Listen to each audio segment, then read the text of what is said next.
이란에 대해서 저도 그렇고 좀 모르고 있던 게 너무 많더라고요. 네. 이란에 대해서 예전에 저기 뭡니까 페르시아 왕조. 네, 페르시아 왕조.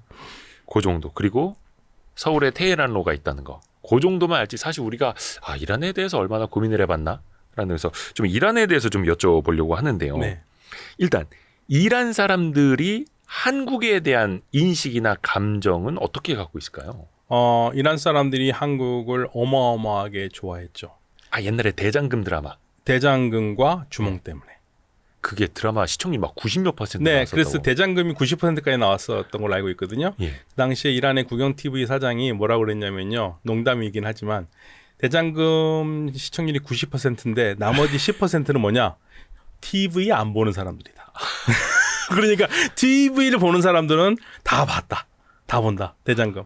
근데 사실 그러니까 그 대장금하고 주몽이 벌써 20년도 넘은 거 아닙니까? 우리 그런데 이란 Z세대들은 모를 사람들 텐데. 여전히 뭐 이영애 씨, 주몽이, 송일국 씨. 예. 이 두 사람은요. 이란에서 그냥 길거리 걸어다니기 힘들어요. 예, 그 정도로 인기가 있는데 그런데 그렇게 좋아했던 한국에 대한 인식이 언제 나빠졌냐? 우리가 돈을 못 줬잖아요. 미국의 이란 제재 때. 제재 때 예. 70억 달러. 예. 예, 그것 때문에 한국에 대한 인식이 급전직하를 했고요. 지금은 이제 미국이 이란 자산을 동결시켜 버리면서 이란한테 달러도 주지 말고 돈 주지 말라 그래서.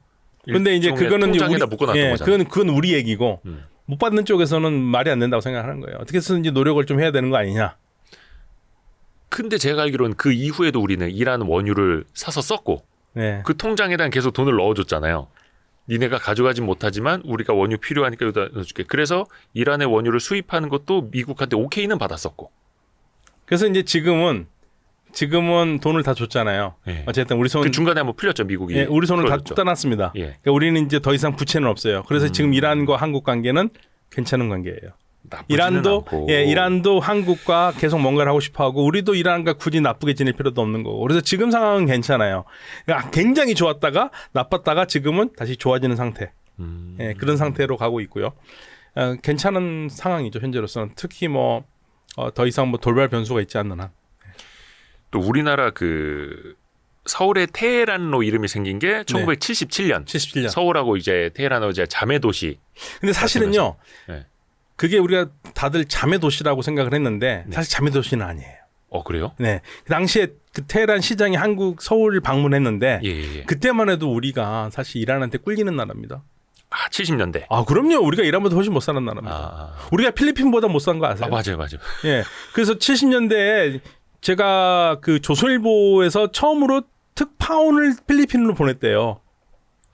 그럴 때 조선일보 전 직원들이 나와서 기념사진을 찍었답니다. 필리핀 간다고. 예, 필리핀 간다고. 우리보다 선진국 간다고. 장충체육관을 필리핀이 지어줬잖아요. 그렇죠? 저 몰랐습니다. 예. 그러니까 지금 우리 필리핀을 우습게 하는데 우리보다 훨씬 잘 사는 나라였어요. 이란은 당연히 우리보다 훨씬 잘 사는 나라였고요. 그러면 이제 굳이 자매 도시라고 따지면은 테헤란이 언니였던 거네요. 그러니까 자매 도시가 아니고요. 테헤란 시장이 우리나라를 방문했는데 당시 우리가 이란에도 많이 건설 농业진출을 했고 그래서 서로 도시에서 나라에 있는 그 도시 이름을 딴 거리를 두면 어떻겠냐 해서 우리가 테헤란로 우리가 그 당시에 제가 알고 있는 삼릉로입니다. 삼릉로. 제가 테헤란로에 있는 학교를 다녔거든요. 테헤란로까지 이어지는 제가 잠실에서 학교를 다녀가지고 그걸 아는데 테헤란로가 있고 이란에는 세울로가 있어요. 세울로라고 그러죠. 네네네. 헤야반의 세울이라고. 그러니까 서울로를 거기서는 세울로라고 부르는 거예요. 예, 세울. 예. 그래서 근데 이제 두 개 도시를 봤었을 때 어디가 더 훌륭한 거리냐? 뭐 이란의 세울로도 좋은 거리예요. 안정되고 조용하고 중산층 그런 거리인데 테헤란하고 게임이 안 되죠. 당시에 테헤란로에 좀 땅 좀 사놓으셨어요. 그러니까요. 저희는 어렸을 때 거기 걸어다니면서 소풍 다녔는데. 이란에서도 서울의 테헤란로가 엄청나게 발전해 있는 거를 그럼 좀 알겠죠? 그렇죠. 이란 사람들이 한국 와서 제일 먼저 하는 일 중에 하나가 테헤란로 시작 그 이정표 있잖아요. 강남 거기 이정표 있거든요. 끝나는 점에 이정표 있고, 거기 사진 찍는 겁니다. 거기에 뭐 IT 기업들, 뭐 스타트업들, 테크 기업들 엄청 또 입주해 있는데 있고. 거기 그 표석이 있어요. 표석. 테헤란로라고 표석이 있어요. 거기 사진 찍는 거고요. 이거를 누가 제일 배 아파하겠습니까? 이스라엘이요? 아니요. 어디? 사우디아라비아가. 사우디아라비아 요즘 이제 이란하고 사이가 나쁘진 않는데 그 전에 우리한테 계속 어떤 게 사우디아라비아 입장에서는 그렇죠. 아니 사우디에서 우리가 돈도 많이 벌고 그랬는데. 그러니까 리야드로 하나는 있으면 좋지 않느냐. 그런데 우리나라가 진짜요. 네. 우리가 뭐 친미 국가라고 그러는데 우리나라에 어디 뉴욕로 있는 거 보셨어요? LA로도 없어요. 뉴욕 제과는 많은데. 예, 뉴욕 제가는 많은데, 예, 정말 우리나라에서 테헤란로, 그러니까 외국 나라, 외국 수도 이름을 붙인 거리가 서울에는 이거 하나뿐이죠. 없어요. 이거 어마어마한 일입니다. 어마어마한 일이에요. 그러니까 이거 좀 배합할 만하고 부러워할 만하죠. 이례적인 거였네, 이례적인. 예, 옛날에 삼릉로였다니까요. 삼릉로. 근데 사우디 그 리야드로 하나 만들면 좋은데. 저 부산에다가 엑스포 유치 이제 실패했지 않습니까? 리야드한테 뺏겼으니까 각골난망해서 부산에다가. 근데 리야드로. 부산에다가 만든 것보다는 서울에 만들고 싶어 하겠죠. 그러면은 반대로 이란에 있는 서울로 여기 이름이 니아에시로였다고 하더라고요. 그러니까 옛날 그 서울로 되기 전에 이름이 그건 잘 모르겠어요. 네. 예, 찾아보니까 니아에시로였다고 합니다. 네. 뭐 제가 발음이 후져가지고. 자, 그런데 이란에 있는 그러면 서울로는 어떻게 좀 그 이후에 70년대 이후에 좀 발전이 많이 아니면 됐을까요? 깨끗하긴 해요. 서울공원도 있고. 예. 그런데 그냥 깔끔한 도로예요. 근데 우리처럼 이렇게 뭐 엄청난 그 비즈니스가 들어가 있고 그런 도시는 아니고요. 나름 깨끗한 거리입니다. 네. 또 이란이 국토 면적이 엄청 크더라고요. 그럼요. 어마어마한 나라죠. 그러니까 동시에 사계절이 존재하는 나라라는 얘기를 하죠. 사계절이 동시에 있는 나라라는 얘기를 해요. 땅덩이가 커서. 땅덩이 커서. 예.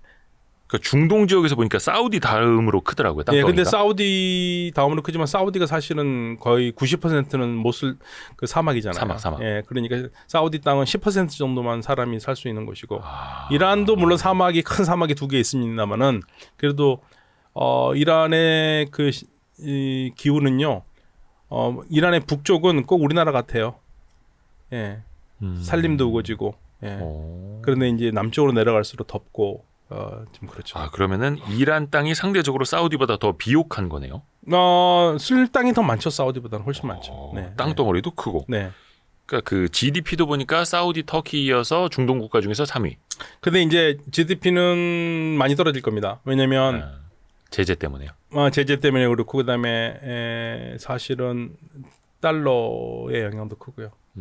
그러니까 지금 달러화 가치가 너무 높기 때문에 그러니까 제가 이런 말씀드리면 이렇게 말씀드릴까요? 2015년에 핵 협상이 타결될 때 1달러가 37,000 리알이었거든요. 예. 지금 얼마인 줄 아세요? 얼마를? 60만입니다. 20배 그러니까 폭락한 거예요. 이란의. 그렇죠. 한 15배 정도가 폭락했어요. 15배. 제재 받은 이후로. 제재 받은 이후로. 그럼 경제는 더 힘들어질 수밖에 없죠. 힘들었죠. 그러니까 이란은 한국 여행자들이 갈 수도 있고 한국 여행자들이 이란 가도 여권에 도장을 찍어주지도 않고 비자를 따로 주거든요. 이란 이제 비자가 필요한. 네, 비자가 필요한 나라에서 한국 사람이 여행하는데 아무 문제 없어요. 갈 수는 있는. 갈 수 있죠. 그런데 가면은 우리나라 지금 예를 들면 2015년에 갔던 사람과 지금 사람의 차이는 돈이 15배가 환율이 생겼으니까. 엄청 싸겠네요. 그렇죠. 그러니까 그 카드는 안 되지만 다 이제 달러를 갖고 가지고 바꾸거든요. 예. 그러니 받을 수 있는 돈이 15배가 더 많은 거죠. 물가가 뛰었다 하더라도 그 올라가는 품만큼은 못 따라갑니다. 그 신용카드는 안 됩니까? 신용카드 안 되죠. 마스터 비자. 이거 국제 제재 받고 있으니까. 죄송합니다. 예. 제재 받고 있으니까 안 됩니다. 현금으로만. 네. 근데 이란 여행을 가면은 굉장히 싸게 이제 뭐 쇼핑도 하고 네, 돈 가치가 이란이 사실 가슴 아픈 거죠. 이란 사람들 입장에서는 가슴 아픈 건데 관광객 입장에서는 굉장히 좋죠. 그러면 이란에 실제로 관광을 많이 옵니까? 사람들이 전 세계에서. 이제 유럽 사람들은 많이 와요. 유럽 사람들은 많이 오는데 아시아 쪽에서도 조금씩. 예. 그런데 이제 전부 다들 우리 한국 사람들은 이제 걱정하죠. 이란 가는 거를. 이란 가면 미국 못 간다 뭐 이런 것들 때문에. 적성 국가 갔다 온 게 여권에 남아 있으면. 그러니까 여권에는 남진 않아요. 도장을 안 찍어주는데 여권에 어떻게 남습니까? 잠시만요. 입국할 때 도장 받잖아요. 안 찍어줘요. 도장을 안 찍어주고 입국을 시킨다고요? 네, 거기 비자가 종이로 따로 줘요. 벨지로. 이스라엘과 똑같아요. 이스라엘도 안 찍어주잖아요. 왜냐면 이스라엘 도장이 찍혀 있으면 이스라엘 여권에 이스라엘 도장 찍혀 있는 사람이 아랍 국가로 가면 다 못 들어가는 나라가 많잖아요. 예. 이란도 마찬가지예요. 똑같은 걸로 해가지고 이란 들어와가지고 여러 가지로 비즈니스에 문제가 있다고 생각을 하기 때문에 안 들어온 사람을 심적으로 안정시키기 위해서 비자를 그냥 종이로 주고 별지. 여권에는 안 찍고 그다음 들어갈 때 이거 비자 보여주고 나갈 때 비자를 갖고 가요. 이란에서. 괜히 그 사람들이 자기네 나라 왔다가 네. 해외 활동이 그렇죠. 제약이 그렇죠. 생기면 안 되니까 네, 네. 우리가 별지로 따로 써드릴게요. 네, 아니, 그렇죠. 근데 웰컴 이렇게 하는 거예요? 그렇죠. 몰랐네. 네. 그냥 이란 가는 건 아무 문제 없습니다. 한국 사람이. 근데 이제 비행기 편이 불편하죠. 직항이 없고. 그것도 이제 미국의 제재 이후에 아니요. 그러니까 가는 손님이 없으니까 대한항공 별로 가는 사람이 없으니까. 그렇죠. 대한항공이 띄워서 몇 명이나 탈 것이며 그러니까 대체적으로 가는 루트는 보통 두 가지 루트죠. 가장 많이 보편적으로 타는 거는 두바이나 도하, 까따르 도하를 거쳐서 거기서 이제 다시 실제 보면 한국에서 이란까지가 더 가까운 거리거든요. 그런데 넘어가서 다시 이렇게 가는 거죠. 하기서 주변에서도 그 이란 다녀오셨다는 분은 거의 만나본 적이 없네요. 아니면 중국을 통해서도 갈 수 있습니다. 중국을 통해서 경유해서 가야 되는. 네. 경유해서 갈 정도로 이란에 혹시 뭐 볼거리가 있다거나 이란은 꼭 가봐야 할 지역이 있다거나. 이란은 어마어마하게 자연 환경. 예. 그다음에 유적. 예. 그게 어마어마하죠. 어떤 뭐 옛날 뭐 페르시아 시절. 그럼요. 예. 근데 인구도 많죠. 이집트, 인구가 터키 뭐 한 이어서. 8,700만 정도라고 보거든요. 예. 근데 이제 이란의 고민은 최근에는 우리하고 똑같아요. 젊은 여성들이 결혼을 잘 안 하려고 그러고 애를 잘 안 낳아서 출산율이 좀 떨어지고 있습니다. 그런데 이제 우리가 보기에는 그 정도면 우리는 행복하겠다 얘기할 정도인데 이란으로서는 지금 전통적으로 지금 계속적으로 출산율이 좀 떨어지긴 해요. 보통 이제 출산율이 떨어지는 게 소득 수준 높아지고 경제가 좀 선진국 되고 다른 쪽으로 이제 막 눈을 돌리고 할 때 이렇게 기우는 건 아닌가? 이란은. 예, 그런 것도 있지만 여성들이 뭔가를 사회적으로 더 많이 하고 싶어 하고 그러다 보면서 결혼 영역을 늘리고 잘 안 가려고 그러고 그래서 특히 고학년 여성일수록 결혼 안 하는 여성들이 더 늘어나고 있는 현상이에요. 근데 뭐 전체적으로 아랍 지역도 그렇지만 출산율은 좀씩 더 떨어집니다. 전 세계적으로 떨어지는 건 맞아요.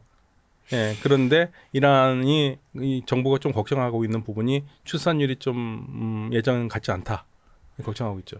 근데 그 호메이니 정부 들어오고 나서는 그 여성들의 사회 활동이 많이 이제 제약이 생겼잖아요. 제약이 생겼죠. 그 전까지만 하더라도 뭐 한 70년대 초 중반까지만 하더라도 여성들이 파일럿 비행기도 이제 운전하고 자동차 운전 너무나 당연하게 했고 미니스커트에 뭐 히잡 안 쓰고 다니고 이랬다 하더라고요. 그러면 그 이후에 여성들의 사회 활동이 많이 제약이 되면 오히려 뭐 출산율이 높아져야 이런 건 아닌가요? 아니요. 근데 여성들이 잘 결혼 안 하려고 하는 현상들이 요즘 있어요.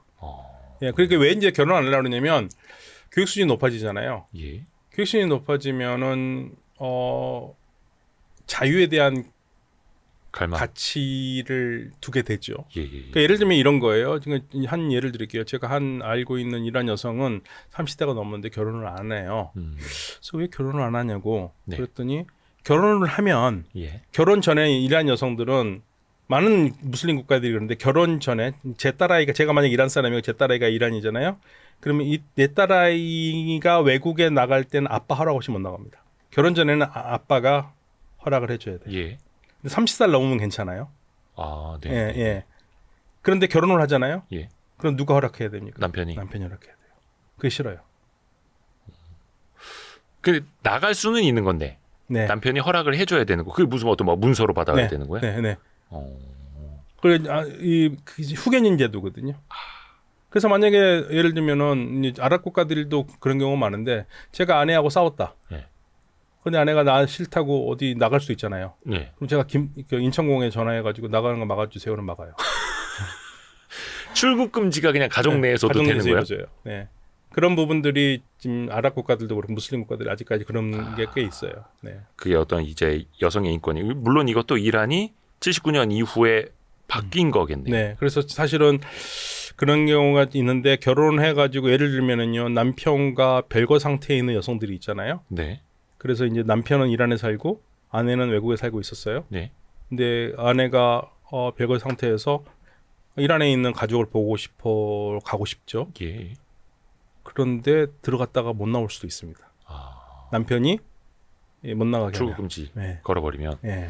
근데 이란 내에서도 사실 때 여성들이 자유는 갈망을 할 거고 또 70년대까지 자유롭게 살아왔던 시절이 있기 때문에 그걸 또 기억하는 사람들도 많이 있을 텐데. 네.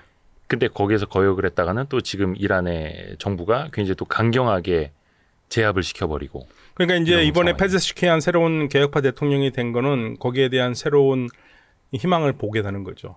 근데 또 이제 국민들이 그럼 투표를 한 거. 그러니까 사실은 페제시키안이 돼도 뭐가 바뀌겠냐고 했지만 그래도 조금은 바뀔 수 있을 거라고 생각하는 사람이 투표를 했고 페제시키안도 거기에 대해서 계속적으로 얘기를 해요. 제가 요즘 최근에 페제시키안의 발언 중에서 굉장히 인상적으로 봤던 거는 정부의 역할은 뭐냐, 국민의 의견을 들어주는 거다. 아, 그 전하고는 달라진 거예요. 이거. 저는 그런 얘기 처음 들어봤어요. 우와, 멋지다. 우리나라 대통령들도 잘 못하는 말을, 제가 이런 말을 했던 거는 우리나라 김대중 대통령이 했던 걸로 많이 기억했던 건데, 국민 얘기할 때. 예. 페제시키안이 그 얘기예요. 우리 정부가 해야 될 일은 국민들이 원하는 걸 하는 거다. 국민으로부터 위험 받아가지고 일하는 거다. 그 페제시키안 할 때 저는 가슴이 뭉클하더라고요. 이 사람이 정말, 사실은 페제시키안을 제가 높게 보는 이유가 이 사람은 뼛속같이 개혁주의자거든요. 네네. 이란 내에서 나는 개혁주의자입니다라고 얘기한 대통령 중에서 두 번째 대통령이에요. 하타미 대통령 다음에 처음입니다. 지금. 근데 지금 뭐라 됩니까? 최고 지도자 있지 않습니까? 네. 라흐바르라는 것은 이제 지도자라는 뜻이에요. 라흐바르. 네. 그러니까 신정 체제이기 때문에 네. 어떻게 보면 이제 신과 가까운 사람. 뭐 신과 가깝다기보다는 참 애매한데 이렇게 말씀을 드릴게요. 라흐바르라는 것은 라흐는 길이고 라흐바르 길을 이끌어가는 사람이거든요. 네네. 그러니까 라흐바르라고 그러는데 이제 이거를 영어로서 수프림 리더라고 얘기를 하니까 최고 지도자라고 번역을 해요. 라흐바르. 그런데 이란에서 라흐바르 제도가 들어온 거는 1979년 이란 혁명이 난 다음에 들어온 거거든요. 근데 이 라흐바르를 어떻게 규정하느냐에 따라서 굉장히 문제가 됐었어요. 라흐바르가 누가 라흐바르가 될 수 있냐면 종교적으로 흠없는 사람만이 돼요. 뭐가 없네? 종교적으로. 흠이 없는 사람. 흠이 없는 사람. 그러니까 이슬람에 대해서 너무 잘 알고 네. 이 사람의 삶 자체가 너무 완전 무결해서 그냥 우리가 이 사람이 말하는 대로, 이 사람이 생각한 대로, 이 사람이 하는 대로만 따라서 해도 우리는 전혀 일생에 문제가 없이 살아가는다. 그런 의미에서의 지도자예요. 무슬림의 무함마드 같은 존재처럼. 무함마드는 아니지만 이 사람이 무함마드 아니지만 무함마드 같은 의미. 아니 무함마드하고 같다는 의미도 안 돼요. 그럼 큰일 나네. 안 되죠. 전혀 다른 문제입니다. 그래서 이 사람이 가장 이슬람적으로 잘 살고 그다음에 판단을 잘해주기 때문에 네네. 이 사람의 의견에 따르면 우리 삶에 문제가 없다고 생각하면 돼요. 그런 사람이 최고 지도자가 되는 거고 호메이니가 그런 최고 지도자가 될 수 있었던 거는 혁명의 지도자였기 때문에. 네네네. 예. 그리고 호메이니가 혁명의 지도자이기 이전에 이미 이슬람적으로 학문적 지식이 굉장히 뛰어났고 그런 사람들을 불렀던 이름이 아야톨라입니다. 아야톨라 중에서도 아야톨라는 많아요. 그런데 그 중에서도 가장 아야톨라 홀 오즈마라고 네. 대아야톨라였어요. 아야톨라 중에서도 좀 높이 있는. 높은 사람. 근데 제가 이걸 수업 시간에도 많이 얘기하는데 우리 시청자분 말씀을 드리면 아야톨라라는 게요. 네. 뭐 몇 년 공부해서 시험 봐서 통과하면 주는 타이틀이 아닙니다. 이게 뭐 이제 성직자 계급 중에 하나라고는 하는데. 계급인데 계급이라고 말하기도 그런데 명예로운 호칭이에요. 어떤 사람이 너무 학식이 뛰어나요. 너무 학식이 뛰어나가지고 우러러봐요 사람들이. 그럼 그때부터 그러면 아야톨라. 그러면 이게 사회적으로. 그러면 이게 그러니까 사실은요 어떤 시험 제도가 있어가지고 얻는 타이틀이라면 가치가 그만큼 없어요. 근데 카리스마적인 가치로 생기는 거거든요. 그러면서 가장 거기서 뛰어난 사람을 대아야톨라고 하니까 이거는 어마어마한 일이에요. 그래서 이 호메이니는 대아야톨라로 최고 지도자가 된 겁니다. 그러니까 이 사람에 대해서 누구도 이 사람에 대해서 의심하지 않는 사람이에요. 그러니까 그 팔라조 왕조를 이제 축출하고 새로운 왕조가 됐는데 사람들이 그냥 따라간. 새로운 공화정이 됐는데. 그래서 사람들이 따라간 거네요. 네. 근데 이제 이란의 최고 지도자라는 그 직위가 헌법상 만들 때 문제가 돼 있었던 게 뭐냐면 당시에 몬타제리 제가 개인적으로 굉장히 좋아하는 학자인데 몬타제리가 이 헌법을 만들었을 때 본인이 그런 말을 합니다. 최고 지도자가 어떤 역할을 해야 되느냐. 그럴 때 이 사람은요. 몬타제리는 최고 지도자는 정신적으로 사람들을 이끌어가는 상징이 돼야 되지 현실 정치에 참가해서는 안 된다고 봤어요. 현실 정치는 대통령이 하는 걸로. 그러니까 정신적인 지주. 네. 그런데 안타깝게도 호메이니 최고 지도자 때부터 실질적으로 호메이니가 실질 정치에 많이 관여를 했거든요. 자, 그래도 아무튼 워낙 카리스마가 뛰어난 사람이었기 때문에 이 사람에 대해서는 그 누구도 뭐 이 체제가 싫어하는 사람 빼고는 문제가 없다고 봤어요. 뭐 그 대안은 생각하지 않았습니다. 이제 문제는 1989년에 네. 호메이니가 죽습니다. 네네네. 그러면 이제 누군가가 그 다음에 돼야 될 거 아니에요. 그렇죠. 여기서 문제가 생겨요. 왜냐하면 호메이니만큼 뛰어난 사람이 없던 거죠. 그리고 그러니까 그냥 사회적으로 다 존경받는 사람 중에 되어야 되는. 아니 혁명 세력들 중에 사람들이 있긴 한데 예. 죽은 다음에 어떻게 뽑느냐. 이라는 선거가 국회의원이라고 하는 선거가 두 개가 있습니다. 국민들이 4년마다 뽑는 우리처럼 똑같은 국회의원 선거가 있고요. 예. 8년마다 뽑는 전문가 의회가라는 게 있어요. 전문가 의회는요 88명이고 8년 임기거든요. 근데 여기에는 누구가 출마할 수 있냐면 이슬람 지식이 있는 사람들, 여자들은 안 됩니다. 그리고 성직자 계급 사람들이 출마할 수 있어요. 그래서 국민이 직선에서 뽑아요. 88명도요? 88명을. 그러면은 그 4년마다 뽑는 것도 8년마다 뽑는 것도 다 직선제예요? 직선제예요. 대통령도 직선이고요. 네.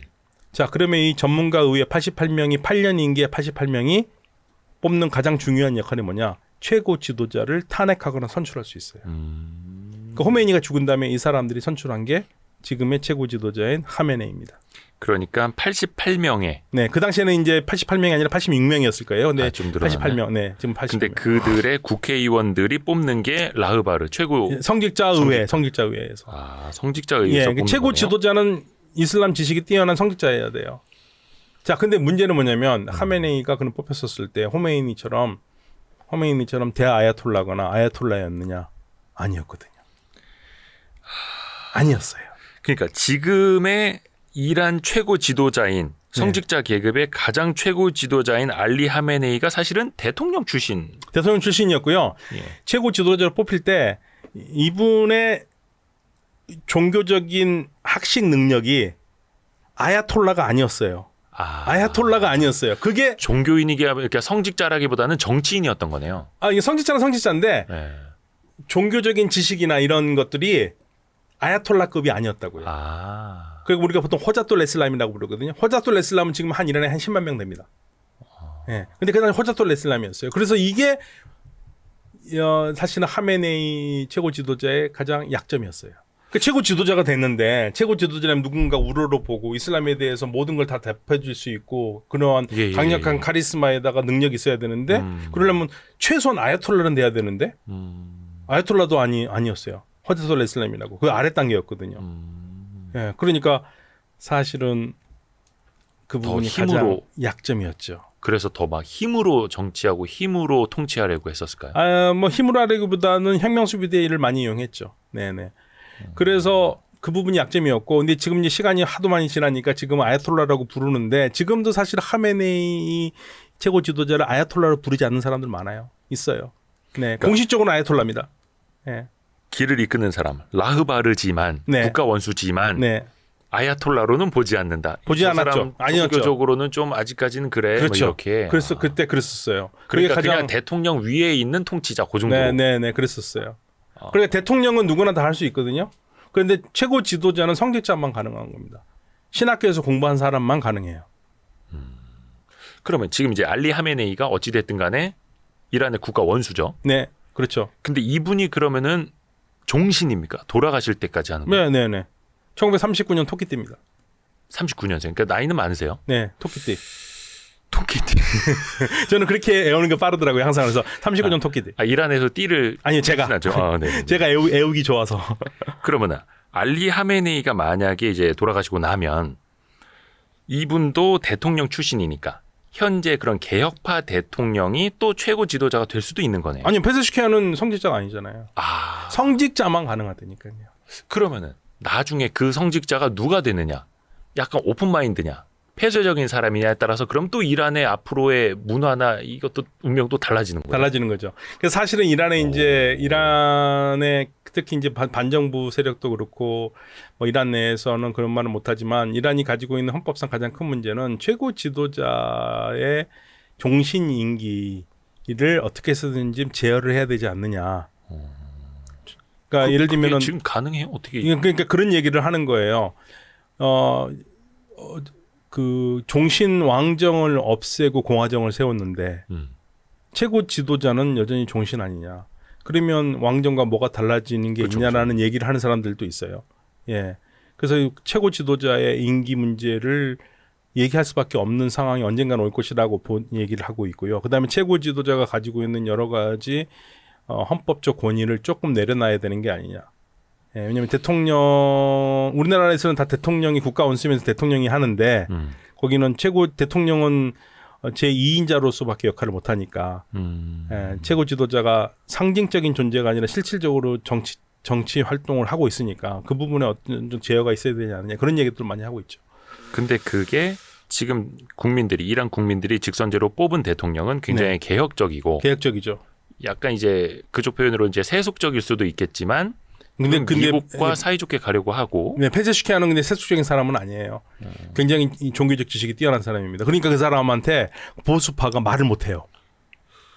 원래 보통 보수파라는 사람들은 이슬람을 얘기를 많이 하거든요. 그러면 개혁파들은 이슬람 잘 모른다고 생각하는데 페제슈키안은 이슬람은 너무 잘 알아요. 근데 헷갈리는 게요. 그러니까 페제슈키안이 지금 현재 이란 대통령인데 이 사람이 종교적인 지식은 뛰어나지만 성직자 계급인 아야톨라는 아니죠. 그러니까 이 사람은 대통령 이상은 할 수는 없죠. 아니 그러면은 아까 그 교수님이 말씀해 주신 것처럼 종교적 지식이 뛰어나요. 네. 그래서 사회적으로 막 종교적 지식이 뛰어나는데 뛰어나는 거에 기본적으로 신학교 출신이어야 된다니까요. 신학교 출신 자체가 아니면 출신. 아무리 지식이 높고 아무리 선망이 높아도 아야톨라라고 불리지는 못하는 거예요. 네, 그렇죠. 불가능하죠. 평판만으로는 안 되는 거예요. 안 되죠. 그러니까 페제슈키안은 죽었다 깨나도 세상이 바뀌어도 아야톨라가 될 수가 없는 사람이죠. 그러면 라흐바로도 될 수 없고. 당연히 될 수 없죠. 이 사람이 아무리 미국하고 잘 지내려고 개선을 해놔도 그러니까 그 알리 하메네이가 넌 안 돼. 이러고 그건 안 된다. 뭐 하면은 아니면 그렇죠. 막을 수는 있죠. 그러면 대통령이 예를 들어서 뭐 실질적인 국가 원수도 아니고 미국하고 아무리 잘 지내려고 해봐야 알리 하메네이 생각이 바뀌지 않거나 이 최고 지도자가 다른 사람으로 개혁적인 사람으로 바뀌지 않는 한 이란은 그냥 계속해서 그 자리겠네요. 네, 그런데 이제 대통령제가 가지고 있는 매력이 뭐냐면 국민들이 압도적으로 지지를 하잖아요. 예. 그럼 최고 지도자도 그 신경 쓰지 않을 수가 없어요. 혹시 이렇게 막 사이가 안 좋아질 수도 있나요? 안 좋아질 수 있죠. 안 좋아질 수 있는데 국민들이 맨데이트라고 그러잖아요. 국민들이 강력한 지지를 받은 대통령은 최고 지도자도 쉽게 내치지 못합니다. 군은 누가 통치하나요? 최고 지도자. 라흐바르가. 지금 알리 하메네이. 그러니까 만약에 대통령이 군 통수권을 갖고 있었으면 대통령도 힘이 세겠죠. 그러니까 최고 지도자가 가지고 있는 가장 큰 힘이 뭐냐면요. 군 통수권을 가지고 있고, 그리고 정보 권한을 가지고 있어요. 정보. 그러니까 예를 들면은 우리로 치면 이제 우리는 국정원장이라고 그러는데 거기서 이제 정보 장관이 있거든요. 정보부 장관이 있는데 정보부 장관을 대통령이 함부로 임명하지는 못하고 최고 지도자하고 협의하에서 임명을 해요. 그러면 대통령이 어떤 실질적 권한은 있습니까? 권한은 있죠. 국민 내치라든지 여러 가지 있기는 하지만 그렇지만 국민들이 압도적으로 지지하는 대통령이라면 최고 지도자도 무시를 할 수 없는 게 지금 현재로서는 국민들이 지금 대제 해제라든지 경제난을 풀기를 원하잖아요. 네네. 그래서 페제슈키안 대통령이 그 부분을 얘기를 했고 그러니까 하메네이 최고 지도자도 그 부분을 의식하지 않을 수 없으니까 강경 보수파라든지 보수파들한테 페제슈키안 새로운 대통령과 힘을 합쳐서 페제슈키안을 좀 도와라 이런 얘기를 할 수밖에 없는 거예요. 근데 알리 하메네이는 진짜 미국 엄청 싫어하잖아요. 싫어하죠. 싫어하는데 무턱대고 반대하지는 않을 거예요. 왜냐하면 이란의 경제가 걸린 문제가 있다면은. 그럼 약간 개선의 여지가 있을 수는 있고 있을 수는 있어요. 네. 그게 곧 저희가 이제 서두 이야기를 했던 이스라엘을 단박에 공격하지 않는 여러 이유 중에 또 하나일 수도 있겠고. 그렇죠. 지금 현재로서는 언젠가는 공격을 해야 되는데 굳이 지금 해서 얻을 게 없다면 안 하는 거죠. 근데 반대로 네. 이스라엘을 이란이 공격하지 않는다면 뭐 물론 저쪽에서는 이제 하마스와의 이스라엘의 휴전 명분이라는 것도 걸어놨지만 실질적으로 이란이 경제적으로나 뭐든 미국한테 받아낼 수 있는 것도 좀 계산하고 있지 않을까? 그러니까 저는 그 생각을 했어요. 만약에 이란이 가장 좋은 수는 뭐냐면 수를 올리면서 미국에게 최대한 양보를 얻어내는 거다. 공격을 안 하더라도 그렇죠? 네. 공격을 하면 얻어낼 수 없잖아요. 네네. 그래서 미국도 그런 얘기를 했습니다. 그래서 그런지 미국도 이란 니네들이 지금 이스라엘 공격을 한다면 우리가 너희들과 더 이상 뭐 대화를 하기 어렵다 이런 얘기까지 한 거니까 미국도 그거를 알고 있는 거죠. 그래서 저는 이란이 만약에 이길 수 있는 가장 큰 수는 보복하지 않되 그걸 대가로 미국으로부터 많은 양보를 얻어내는 거. 그게 오히려 더 장기적인 안목에서 훨씬 더 훌륭한 거죠. 뭐 남아있는 제재 해제라든지 여러 가지가 있겠습니다만 네. 또 이란에는 어찌됐든 간에 핵무기를 만들 수 있는 기반이 또 있는 거니. 근데 이제 이란은 핵무기 문제가 불거지는 걸 원하지는 않아요. 이란 내에서도. 예, 이란에서도. 왜냐하면 핵무기 문제가 자꾸 불거지는 거 좋아하지는 않거든요. 그것 때문에 자꾸 더 힘들어지니까. 네, 힘들어지고 그다음에 거기에 대해서 감시의 눈치로 넘어가고 그다음에 이란을 모든 면에서 핵과 연결시켜 보려고 하니까 이란이 그것을 피하고 있는 것 중에 하나입니다. 그리고 현재 이란으로서도 주변 국가들이 반발이 굉장히 심하잖아요. 사우디아라비아도 네. 이란이 그럴 리는 없겠다고 생각하지만 그럴 거라고 아니라고 보지만 만약에 이란이 핵을 가지면 우리도 핵을 가질 수밖에 없다고 얘기를 하고 있거든요. 그러니까 이란이 핵을 갖는 순간 주변 국가들 다 핵 도미노가 일어날 수밖에 없어요. 그러면 이란으로서는 사실 얻는 게 별로 없는 거죠. 예, 그러니까 지금 뭐 이란의 최대치는 주변 국가들에게 경각심을 불러일으켜주고 몸값을 불리는 게 제일 좋은 거지. 막상 핵을 가지면 주변 국가들 다 가지려고 그럴 거예요.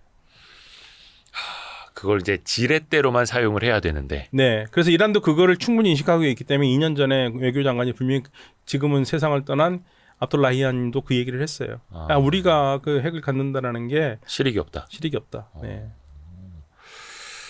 참 이게 중동 쪽 이야기가 되게 어떻게 보면 이제 우리 입장에서는 흥미진진할 수는 있겠습니다만 이게 또 엄연하게 보면은 냉혹한 면이 있고. 냉혹하죠. 그렇죠.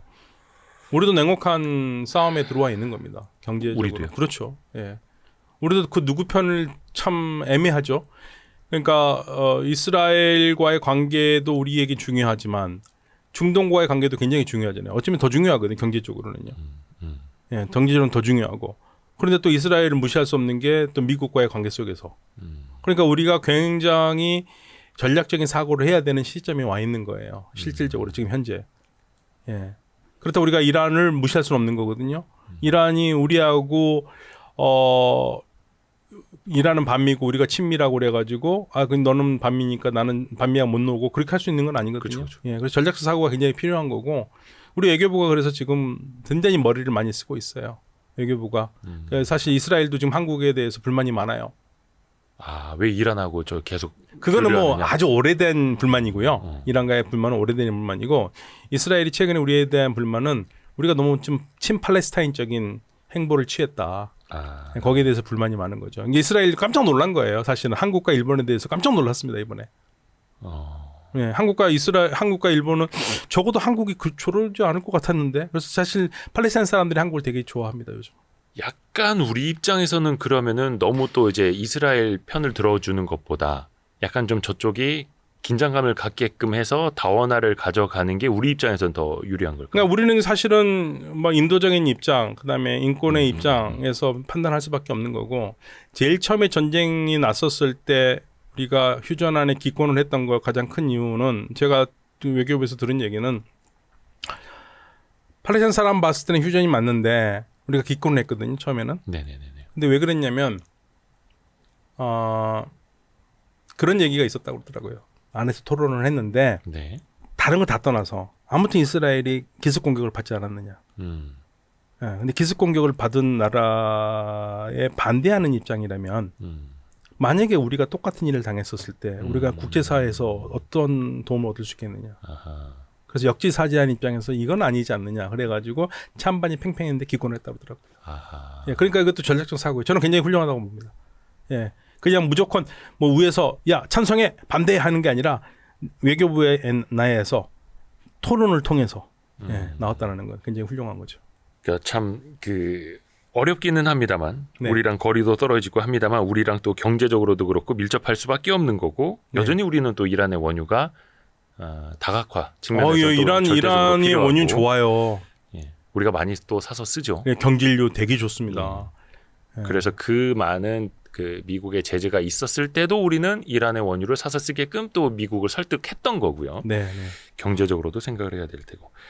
아무튼 이제 이스라엘 주변에 또 전쟁이 좀 끝나야 인도주의 측면에서는 좋을 텐데 그 이야기는 앞으로도 계속 할 수밖에 없을 것 같고. 네. 우리 박현도 교수님 덕분에 우리 이제 지식의 범위가 넓어지고 있습니다. 아유, 아닙니다. 너무 감사합니다. 감사드립니다, 교수님. 불러주셔서 감사합니다. 아유, 별 말씀요. 네. 많이 배웠습니다. 네, 고맙습니다. 네, 고생하셨습니다. 고생하셨습니다.